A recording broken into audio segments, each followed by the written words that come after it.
The morning I first drove through the gates of Oak Ridge Estates felt like the culmination of a lifelong dream. Sunlight filtered through perfectly spaced maple trees lining streets where children rode bicycles without concern. Houses stood in orderly rows, each lawn manicured to the exact same shade of emerald green. After 5 years of working double shifts and saving every extra dollar, I had finally achieved what had once seemed impossible: home ownership. My house was not the largest in the neighborhood, but it was mine. Every corner held special meaning. The kitchen with its modest countertops where I planned to prepare Sunday dinners. The small backyard where I envisioned planting a garden. The master bedroom with windows that caught the morning light just right. No more landlords, no more temporary living. This was permanence. This was security. The welcome package arrived the day after I moved in. A thick binder filled with homeowners association rules and regulations. I flipped through it casually that first evening, noting the expected guidelines about trash collection and exterior paint colors. The section on driveway usage seemed reasonable enough. Keep them clear of debris, no long-term vehicle storage, permission required for any modifications. I signed the acknowledgement form without hesitation. Being a good neighbor seemed a small price to pay for living in such a pristine community. My introduction to the neighborhood came at the monthly HOA meeting held in the community center. Residents filled folding chairs while board members sat elevated at a table at the front. Most board members smiled warmly as newcomers introduced themselves. All except one, Meredith Holloway, the HOA president. She was immaculately dressed in a tailored suit that seemed excessive for the occasion. When her eyes met mine during introductions, her smile appeared practiced, mechanical. "We are so pleased to welcome new residents who understand the importance of maintaining our community standards," she announced, scanning the room. "Our property values depend on consistent enforcement of our covenants. Please remember that compliance is not optional." The meeting proceeded with reports on landscaping contracts and upcoming community events. But I noticed how the room changed whenever Meredith spoke. Backs straightened, voices lowered. Most noteworthy was how quickly residents who raised concerns were shut down with references to bylaws and precedents that Meredith seemed to have memorized. My first direct interaction with the HOA came 3 weeks after moving in. I returned home from work to find an official warning letter in an envelope attached to my front door. The violation cited was improper driveway usage, with a reference to Section 8, Paragraph 12 of the covenant. According to the letter, I had parked my car at a non-regulation angle that extended slightly onto the grass beside the driveway. A fine of $50 would be assessed if the violation occurred again. I studied the letter in confusion. The driveway was narrow, and yes, my tire might have touched the edge of the grass, but the reaction seemed wildly disproportionate. Still, not wanting to cause problems, I resolved to be more careful with my parking. The last thing I needed was conflict in my new community. I placed the letter in a drawer and tried to dismiss the uneasy feeling settling in my stomach. That night, looking out my kitchen window, I noticed a sedan driving slowly past my house. It paused briefly before continuing down the street. Through the gathering darkness, I could just make out the silhouette of a woman in the passenger seat, her head turned to study my property. The car disappeared around the corner, but the sense of being watched remained. The promotion came unexpectedly. After 3 years with my company, I was offered a senior position that would allow me to work remotely. The salary increase was substantial, but the position required a proper home office setup with specialized equipment. My 2-bedroom house had limited space options, and after careful consideration, I decided the garage would make the most practical conversion. The project required significant equipment deliveries scheduled over a 2-week period. Computer servers, networking hardware, specialized monitors, and ergonomic furniture would need temporary storage until the contractor could complete the renovation. With no basement and limited interior space, the only viable option was to temporarily close off my driveway to create a secure staging area for these expensive deliveries.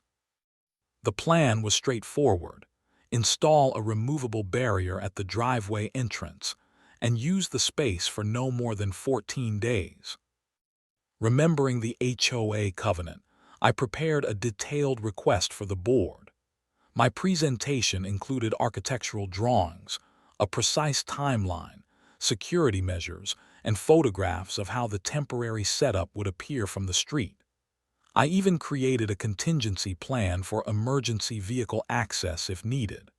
The request was submitted 3 weeks before the planned delivery date, providing ample time for review. The board meeting fell on a Tuesday evening. I arrived early, setting up my presentation materials with care. Other agenda items were discussed first: a proposal for new playground equipment, complaints about a neighbor's holiday decorations in February, approval for the annual block party. When my item finally came up, I presented my case with confidence, emphasizing the temporary nature of the closure and my commitment to maintaining aesthetic standards. The barrier will be professionally constructed, matching our home colors, and will be removed immediately after the 14-day period, I explained, pointing to the mock-up images. I have already spoken with both adjacent neighbors who have expressed no concerns. Before I could continue, Meredith Holloway interrupted. "Our covenants are quite clear regarding driveways," she stated without looking at my materials. "They must remain open at all times for aesthetic and safety reasons. The board cannot make exceptions based on personal convenience." "But this is for a work requirement, not convenience," I countered, "and it is temporary with minimal impact." "Perhaps you should have considered your work requirements before purchasing in a community with clear standards," she replied, her voice carrying a note of finality. "The request is denied. Next agenda item." I stood there momentarily stunned by the dismissal. Several board members avoided eye contact, studying their papers with sudden interest. Only one, an older gentleman named Frank, offered an apologetic glance as I gathered my materials and returned to my seat. 3 days later, my doorbell rang. Meredith Holloway stood on my porch, flanked by 2 men in polo shirts with HOA Special Enforcement Committee embroidered on the chest. Their posture and watchful eyes suggested law enforcement training. "Good evening," Meredith said without warmth. "We have received reports that you are proceeding with your driveway closure despite the board's decision." "I have not done anything yet," I replied truthfully. "The equipment deliveries do not start until next week. We want to ensure you understand the consequences of noncompliance," one of the men said, handing me a document. "Violations can result in daily fines, property liens, and in severe cases, forced compliance." As they spoke, I noticed a police cruiser moving slowly down the street. The patrol car paused momentarily in front of my house before continuing on. Meredith followed my gaze and smiled slightly. "We maintain an excellent relationship with local law enforcement," she explained. "They understand the importance of community standards and assist us when necessary. Most residents find compliance simpler than resistance." After they left, I reviewed the document they had provided. The enforcement procedures outlined went far beyond what I had read in the original HOA covenant. References to municipal code violations, emergency access ordinances, and even potential criminal charges for obstruction seemed excessive for a temporary driveway closure. The realization that the HOA had the police department at their disposal explained why the neighborhood seemed so unnaturally conformist. That night, I sat at my kitchen table surrounded by the enforcement documents, the denial letter, and my original plans. The equipment delivery was scheduled, the garage renovation contractor booked, and my new position started in 3 weeks. The choice before me seemed impossible: career advancement or HOA compliance. For the first time since moving in, I questioned whether Oak Ridge Estates was truly the sanctuary I had saved so hard to obtain. Dawn found me at my dining table, surrounded by stacks of legal documents and printouts. My laptop screen glowed with dozens of open tabs, municipal codes, property rights forums, and HOA lawsuit precedents. Coffee cups marked the progression of a sleepless night spent researching my actual rights as a homeowner.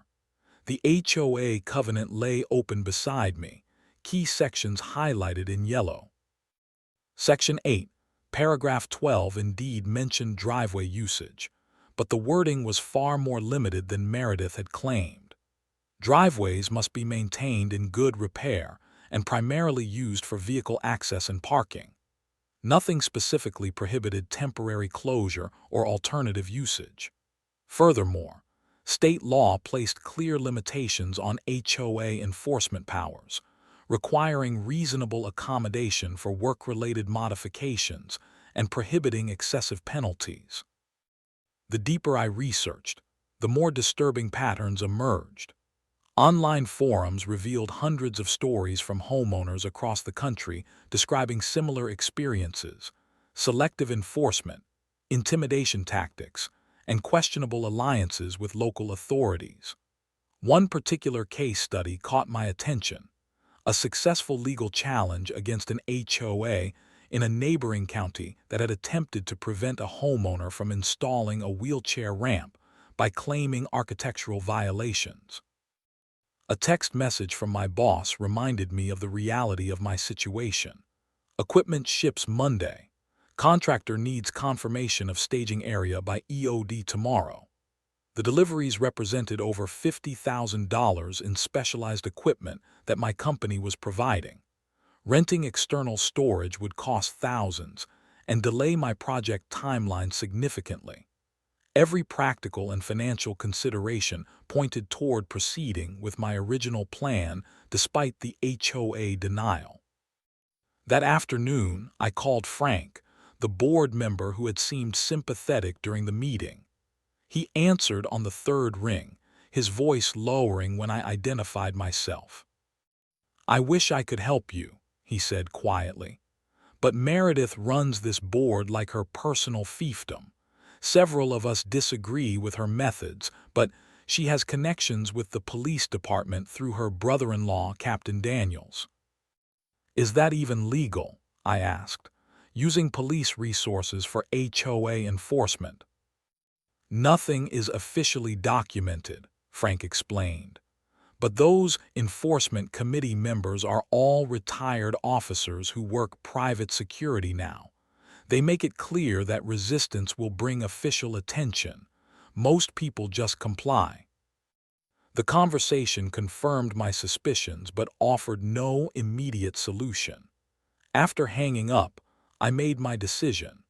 I would proceed with the driveway closure but design it to minimize confrontation while maximizing documentation of my rights. The next day, I installed 4 security cameras strategically positioned to cover my property from multiple angles, with particular focus on the driveway and front approach. Each camera connected to cloud storage that would preserve footage regardless of what happened to the physical devices. I also placed printed copies of relevant legal statutes in clear plastic sleeves near my front door for quick reference. The temporary barrier itself was designed as a compromise: aesthetically pleasing wooden posts connected by decorative chain that matched my house trim, with a removable section that could provide immediate access if needed. Small reflectors ensured visibility at night, and a clear sign indicated "temporary work zone, access available upon request," with my phone number. The entire setup was technically on my property line, not extending into any public right-of-way. By Sunday evening, the barrier was in place, the cameras were active, and my garage was cleared for the equipment arriving the next morning. As darkness fell, I noticed more frequent drive-bys than usual. A dark SUV passed my house 3 times within an hour, slowing noticeably each time. Another unfamiliar vehicle parked across the street for nearly 20 minutes before driving away when I openly photographed it from my front porch. The feeling of being watched was unsettling. I double-checked my door locks before going to bed. Through my bedroom window, I could see lights still on in houses across the street, curtains partially open as if neighbors were keeping vigilant watch. The community that had once seemed so peaceful now felt like a surveillance state, with invisible eyes tracking every potential deviation from established norms. Sleep came fitfully that night. Each passing car brought me instantly awake, wondering if it marked the beginning of enforcement actions. The security camera app on my phone showed occasional headlights sweeping across my property throughout the night. By morning, exhaustion had settled into my bones, but determination had hardened as well. Whatever came next, I would stand my ground, armed with knowledge of my actual rights rather than the distorted version Meredith Holloway had been enforcing. The delivery truck was scheduled to arrive at 9:00 a.m. As I prepared for the day, I could not shake the feeling that others were preparing too, preparing to make an example of the newest resident who dared to challenge the unwritten power structure of Oak Ridge Estates. The harsh metallic sound of car doors slamming jolted me awake at 6:30 a.m. Disoriented, I stumbled to my front window, pulling the curtain aside just enough to see outside. The sight that greeted me sent adrenaline surging through my body. 3 police cruisers were parked at angles that effectively blocked my driveway and part of the street. Their emergency lights pulsed silently, casting rhythmic red and blue patterns across neighboring houses. Officers emerged from the vehicles with deliberate movements. 4 uniformed police officers approached my front walkway while others established a perimeter around my property. Among them was an officer handling a German shepherd straining against its leash, ears alert and focused on my house. Standing behind this law enforcement display was Meredith Holloway, her arms crossed and lips curved in a satisfied smile. She wore a tailored pantsuit despite the early hour, as if she had dressed specifically for this moment of triumph. My security camera app pinged repeatedly as motion detection triggered recordings from multiple angles. I quickly grabbed my phone, wallet, and the folder of legal documents I had prepared. My hands trembled slightly as I straightened my clothes, trying to compose myself before answering the inevitable knock. It came seconds later, 3 sharp raps that resonated through the quiet house. I opened the door to find 2 officers standing on my porch with stern expressions. Behind them, the K9 handler maintained a position at the bottom of my steps, the dog now sitting but clearly alert. "Good morning, officers. How can I help you?" I asked, working to keep my voice steady. "Sir, we have received reports of a public safety violation at this address," the lead officer stated. His name badge read Pearson. Specifically, an illegal blockage of emergency access routes and violation of Municipal Code 35.7b regarding residential right-of-way access. Before I could respond, Meredith stepped forward from behind the officers. As I explained to Captain Daniels, this homeowner was explicitly denied permission for this obstruction but proceeded anyway, showing blatant disregard for community safety protocols. "I have not violated any municipal codes," I replied, keeping my focus on Officer Pearson rather than Meredith. "The temporary barrier is fully on my property, not on public right-of-way, and can be removed in seconds if emergency access is needed." Officer Pearson glanced back at Meredith, who nodded slightly toward the K-9 unit. At this signal, the handler and dog moved forward. "Sir, Officer Ramirez and his K-9 partner are here to conduct a property inspection," Pearson continued. "We have concerns about potential hazardous materials being stored in relation to this unauthorized construction." "Hazardous materials.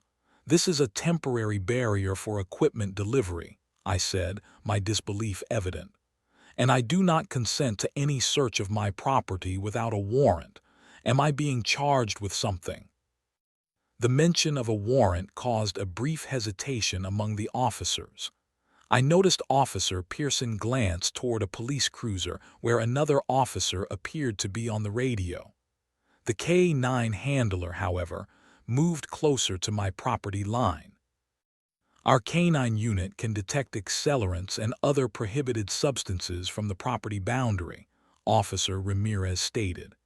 "If the dog alerts, that would establish probable cause for a full property search." The absurdity of the situation was becoming clear. This overwhelming show of force, multiple officers, and a K-9 unit at dawn, was clearly intended as intimidation rather than legitimate law enforcement. I reached slowly into my pocket and activated the voice recorder on my phone. "Officers, I want to be completely clear about what is happening here," I said, speaking distinctly. "I am being confronted by multiple police officers, including a K-9 unit at 6:30 in the morning because I installed a temporary barrier on my private property for work-related equipment deliveries. Is that correct?" Officer Pearson shifted uncomfortably. "Sir, we respond to all public safety concerns with appropriate resources." "And who reported this public safety concern?" I asked, though I knew the answer. "That would be me," Meredith interjected. "As HOA president, I am responsible for ensuring compliance with community standards and municipal codes." I reached into my folder and removed several printed pages. "Officer Pearson, I have here the relevant municipal codes regarding residential driveways and property access. Code 35.7b specifically applies to public right-of-way obstruction, not private property usage. I also have the state statute limiting HOA enforcement powers, particularly Section 42.3, which prohibits using public resources for private covenant enforcement." The confidence in my voice seemed to create uncertainty among the officers.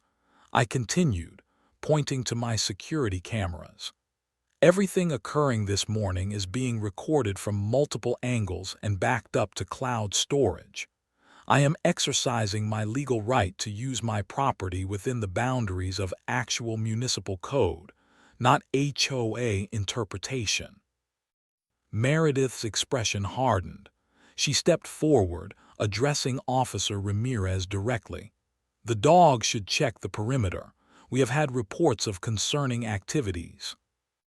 The K-9 handler looked to Officer Pearson for confirmation. In that moment of hesitation, neighbors began emerging from their homes, drawn by the unusual police presence. Several had phones raised, recording the scene. This unexpected audience seemed to change the dynamic significantly. "Stand down, Ramirez," came a new voice. An older officer approached from one of the cruisers. "Let me see those documents," he said, extending his hand toward my folder. I provided the paperwork, watching as he reviewed it carefully.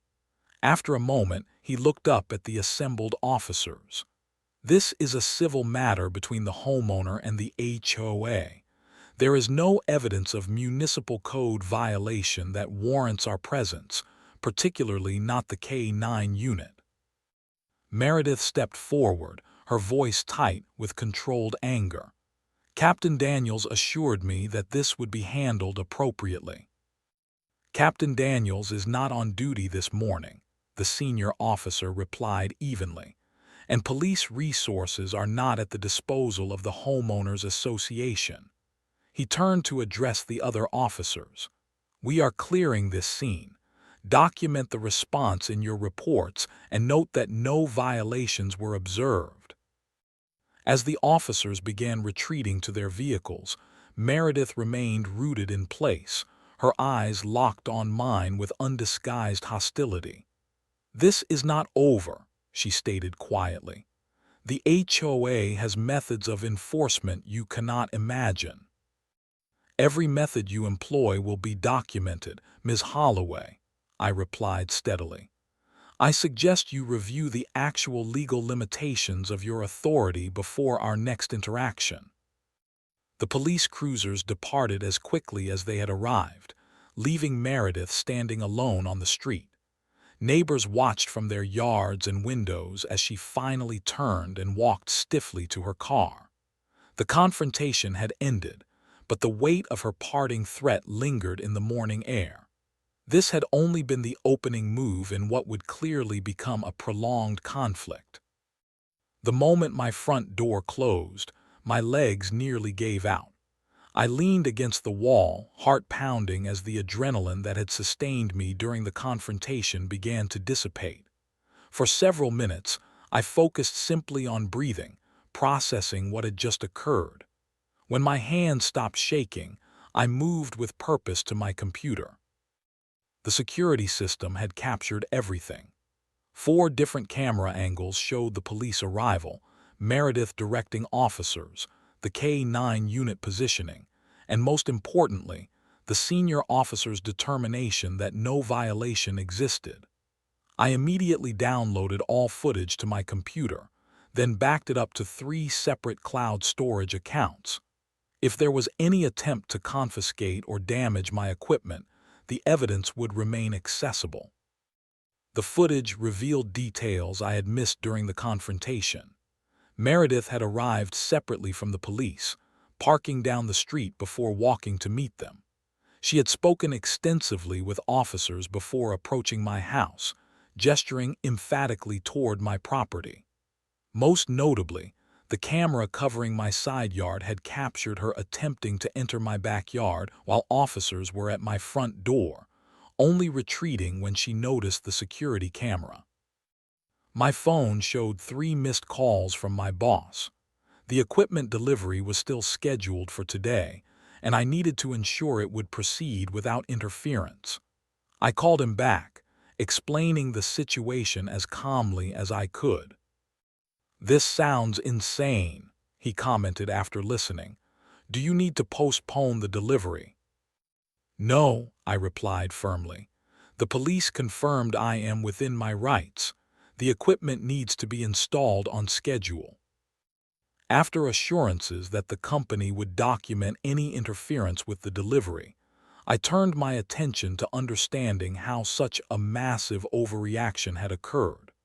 The senior officer's comments about Captain Daniels suggested a personal connection that needed investigation. 3 hours of intensive research uncovered the relationship. News articles from the local paper's archives showed Captain James Daniels receiving a Community Service Award 2 years earlier, presented by none other than Meredith Holloway. Further searching revealed they were not merely professional acquaintances. Captain Daniels was married to Meredith's sister. This connection explained the disproportionate police response to a simple HOA dispute. At 11:30 a.m., my phone rang with an unknown number. The caller identified himself as Attorney David Chen, specializing in homeowner association disputes. "I saw what happened this morning," he explained. "I live 3 doors down but never introduced myself because, well, Meredith keeps track of who associates with whom in this neighborhood." We arranged a secure video call for that afternoon. When his face appeared on my screen, Attorney Chen wasted no time with pleasantries. "What happened this morning was illegal on multiple levels," he stated. "Using police resources for HOA enforcement, attempting an unwarranted search, and the implied threat of K-9 deployment against a homeowner, All of these cross legal boundaries. What would you recommend? I asked. Document everything, which you are already doing excellently. File formal complaints with multiple authorities to create a paper trail, and connect with others who have experienced similar intimidation. He directed me to an online forum specifically for HOA disputes where residents shared experiences and strategies. That evening, using a secure browser, I created an account and described my situation in general terms. The response was immediate and overwhelming. Dozens of homeowners from across the country shared similar stories, and several from my own community sent private messages detailing their experiences with Meredith's enforcement tactics. One message particularly caught my attention, from a user named Oak Ridge Truth. The HOA Enforcement Committee maintains unofficial records on problem residents. They coordinate targeted enforcement through private channels. I have documentation I can share securely. We arranged to communicate through encrypted messaging. The user turned out to be Frank's wife, who had been secretly collecting evidence of Meredith's abuse of power for nearly 2 years. She provided internal emails, meeting minutes never made public, and a copy of what she called the target list, residents marked for special scrutiny based on previous questioning of HOA decisions. My name had been added to this list after my first board meeting, long before the driveway dispute. The electronic evidence corroborated what I had suspected. The enforcement was personal and predetermined, not based on actual violations. As I organized this growing collection of evidence, a strategy began to form. Meredith Holloway had built her power on intimidation and connections. Dismantling that power would require patience, precision, and creating the right legal pressure points. The security cameras, recording devices, and digital evidence would be my tools in a battle that was no longer just about a driveway barrier, but about exposing systematic abuse of power. The fluorescent lights of the police station's interview room buzzed faintly overhead. 2 internal affairs officers sat across from me, their expressions transitioning from professional neutrality to visible concern as they viewed the security footage on my laptop. The video clearly showed the K-9 unit positioning on my property and Meredith directing officer movements during what should have been a standard police response. And you say this was regarding a temporary barrier on your private property? Asked Lieutenant Rivera, the female officer who had introduced herself as head of the Internal Affairs Division. Correct. A barrier that was fully compliant with actual municipal code, despite Ms. Holloway's claims, I replied, sliding copies of the relevant ordinances across the table. The responding senior officer confirmed no violation existed before ordering his team to stand down. That would be Sergeant Wilson, the other investigator noted. His report corroborates your account, which is partly why we agreed to this meeting. I had filed the formal complaint with Internal Affairs 3 days after the incident, providing copies of the security footage and a detailed timeline of events. The request for this in-person interview came surprisingly quickly, suggesting the department had concerns beyond my individual case. We are particularly interested in the involvement of Captain Daniels, Lieutenant Rivera continued carefully. You mentioned a possible conflict of interest. Captain Daniels is married to Meredith Holloway's sister, I explained, providing printouts of news articles showing their connection. According to statements made during the incident, he specifically authorized the response including the K-9 unit, despite not being on duty that morning. The officers exchanged glances that confirmed this information was significant to their investigation. They asked detailed questions about the HOA's enforcement practices, Meredith's statements regarding police cooperation, and any other instances of law enforcement responding to HOA matters. I provided everything I had documented personally, along with anonymized accounts from other residents shared through the online forum. "This will require further investigation," Lieutenant Rivera stated as the interview concluded. "In the meantime, I suggest you continue documenting any additional incidents. If law enforcement appears at your property again regarding HOA matters, request the responding officer contact Internal Affairs immediately." Leaving the police station, I proceeded directly to the county commissioner's office, where I had filed a formal complaint about improper use of public resources. Similar documentation had been submitted to the state attorney general's office and the city council. Each filing created an official record that could not be easily dismissed or buried. The equipment delivery and garage conversion had proceeded without further police interference, though not without HOA response.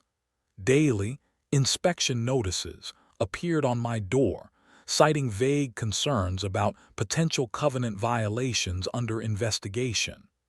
Each notice was photographed, documented, and added to my growing case file. My strategy expanded beyond official complaints. Guided by Attorney Chen, I submitted public records requests for all police responses to Oak Ridge Estates over the past 3 years, communications between the police department and HOA leadership, and any department policies regarding HOA covenant enforcement. While many requests were initially denied, appeals citing specific transparency laws eventually produced results. The most significant breakthrough came from meeting discreetly with other residents. What began as conversations with Frank and his wife expanded to include a network of homeowners who had experienced similar intimidation. Many were initially reluctant to speak openly, but the security of group numbers gradually built confidence. She had police ticket every car on our street after we questioned the landscaping contract that went to her cousin's company, shared one elderly resident during a meeting held in Attorney Chen's office. They claimed emergency vehicle access concerns, but only targeted homes of people who attended that board meeting. Another resident, a retired civil engineer, provided documentation showing selective enforcement of architectural standards, strict enforcement for residents who questioned authority, while board members and their friends received expedited approvals for identical modifications. Each testimony was recorded with permission, creating a comprehensive pattern of abuse that extended far beyond my individual case. Attorney Chen compiled these accounts into a formal legal brief that could be used for potential class action litigation if necessary. Exactly 1 month after the K9 incident, I requested a meeting with the police chief. The request, submitted through proper channels with my documentation attached, was granted with surprising speed. I arrived at police headquarters to find not only Chief Thomas waiting, but also a representative from the mayor's office. "Your complaint has raised serious concerns about department procedures," Chief Thomas stated after introductions. "Internal Affairs has conducted a preliminary investigation that corroborates many of your allegations." The conversation revealed that my case had accelerated an existing investigation into Captain Daniels. Public records requests had uncovered text messages between the captain and Meredith discussing special attention for specific addresses in Oak Ridge Estates. The department was now conducting a comprehensive review of all HOA-related responses over the past 5 years. "We need to know the full extent of this situation," the mayor's representative explained. "If police resources have been misused for private enforcement, the public trust implications are significant." As I left the building, a woman approached me in the parking lot, identifying herself as a reporter for the local newspaper. I understand you filed complaints about HOA enforcement practices in Oak Ridge Estates, she said. We are investigating similar reports from other communities. Would you be willing to discuss your experience? The inquiry represented a critical decision point. Public attention would escalate the conflict significantly, but would also protect against behind-the-scenes pressure to dismiss the complaints. After brief consideration, I provided her my contact information. I have extensive documentation, I told her. This issue affects more than just my neighborhood. As I drove home, I noticed Meredith's car parked near the community center. For the first time since moving to Oak Ridge Estates, I did not feel anxiety at the sight. The power dynamic had shifted. What began as my solitary stand against intimidation had evolved into a coordinated examination of systemic abuse that could no longer be contained through threats or connections. The town hall auditorium was filled beyond capacity. Residents from Oak Ridge Estates occupied the front rows, with concerned citizens from neighboring communities filling the remaining seats. Local news cameras positioned along the walls captured the proceedings for the evening broadcast. At the front, a panel of officials from various agencies sat behind a long table, representatives from the city council, police department, housing authority, and district attorney's office. 3 months had passed since my initial complaints were filed. What began as an isolated dispute over a driveway barrier had expanded into a full municipal investigation into HOA practices and their relationship with local authorities. The public hearing represented the culmination of evidence gathering and preliminary findings. When called to testify, I approached the podium carrying a thin folder containing key documents, though the complete evidence had been submitted weeks earlier. Large screens displayed security footage from my property as I described the K9 incident in measured tones. The audience responded with audible gasps when the video showed Meredith directing police officers and attempting to enter my backyard without permission. This response was not an isolated incident, I explained, advancing the presentation to show compilation statistics. Our investigation identified 47 similar instances of police resources being deployed for HOA covenant enforcement over the past 3 years, all without proper legal basis. From my seat, I could see Meredith in the front row, her posture rigid and expression tightly controlled. Next to her sat her attorney, who had been notably unsuccessful in preventing this public hearing. On her other side, conspicuously empty chairs marked the absence of Captain Daniels and other police officers who had been placed on administrative leave pending investigation results.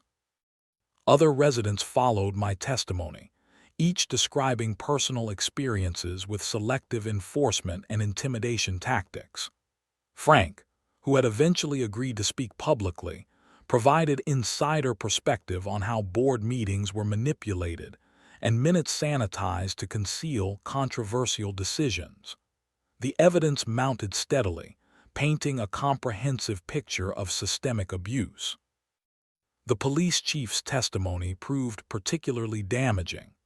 Public records requests had uncovered text messages between Captain Daniels and Meredith, coordinating enforcement actions against specific residents. Private security logs maintained by the Enforcement Committee detailed surveillance of homes belonging to residents who had questioned HOA policies. The investigation has revealed a pattern of misuse of police resources and authority, Chief Thomas stated firmly. Departmental changes have already been implemented to prevent such abuses in the future, including new protocols for responding to HOA-related calls and mandatory documentation of all such interactions. When Meredith was called to respond, her typically confident demeanor had cracked. She attempted to frame her actions as protecting community standards and property values, but her explanations grew increasingly defensive under questioning from council members who had reviewed the evidence. These procedures were established by previous boards, she insisted. I simply continued existing enforcement practices. Previous boards did not have text message evidence of targeting specific homeowners, countered a council member, displaying one particularly damning exchange on the screen. Nor did they utilize K-9 units for driveway disputes. The district attorney's representative outlined potential charges being considered against individuals involved in the misuse of public resources and violations of civil rights laws. Though no formal charges had yet been filed, the investigation remained active with additional evidence still being processed. As the hearing concluded, the council unanimously approved a resolution establishing new oversight for HOA operations within city limits. Requirements for transparent record-keeping, limitations on enforcement powers, and mandatory mediation before legal action would fundamentally change how associations operated. My specific driveway dispute received official resolution through a formal finding that the temporary barrier had been compliant with actual municipal code and within my rights as a property owner. All warnings and violation notices related to it were declared invalid and ordered removed from HOA records. In the weeks that followed, Oak Ridge Estates underwent remarkable transformation. An emergency election resulted in an entirely new HOA board, with Frank serving as interim president until permanent leadership could be established. Community meetings that had once been sparsely attended now filled the community center as residents engaged in reshaping their neighborhood governance. The most profound change came in how neighbors interacted.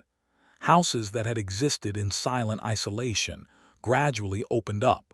Block gatherings replaced suspicious surveillance. Residents introduced themselves to neighbors they had lived near for years but never truly met. Gardens became more diverse as people expressed individual preferences rather than conforming out of fear. 6 months after that early morning, when police cruisers,